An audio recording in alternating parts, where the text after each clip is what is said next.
سب کچھ لٹا بیٹھے لیکن مردانگی میں وہی صفر کے صفر رہے آپ.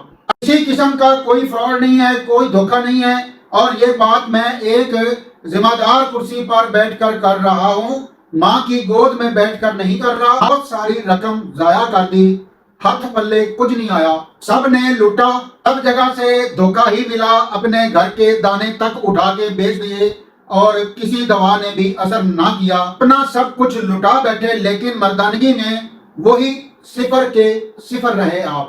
السلام علیکم ناظرین, میں ہوں پروفیسر متین احمد صمدانی. ناظرین, اگر آپ تھک چکے ہیں تو اس دفعہ نہ تو آپ کے ساتھ کوئی دھوکہ ہے, نہ فراڈ ہے, نہ ہی آپ کا پیسہ برباد ہوگا. ناظرین, اگر آپ صفر بھی ہیں تو انشاءاللہ وجہ کوئی بھی ہو, وجہ چاہے شوگر ہو یا بلڈ پریشر ہو یا اپنی جوانی کو اپنے ہاتھوں سے تباہ کیا ہو, انشاءاللہ تعالی چند دنوں میں آپ اپنے اندر ایک ایسی طاقت دیکھیں گے کہ مجھ کو نیک دعاؤں میں یاد رکھیں گے. وہ لوگ جن کے دل میں قوت کا خیال تک ہی نہیں آتا یا فون کالز پر قطرے آتے ہیں, وہ لوگ, وہ حضرات ہم سے رابطہ کریں. انشاءاللہ تمام کمزوریاں جو ہیں وہ لطف میں بدل جائیں گی. جو لوگ صفر بھی ہیں وہ بھی اپنی زندگی سے لطف اندوز ہو سکیں گے.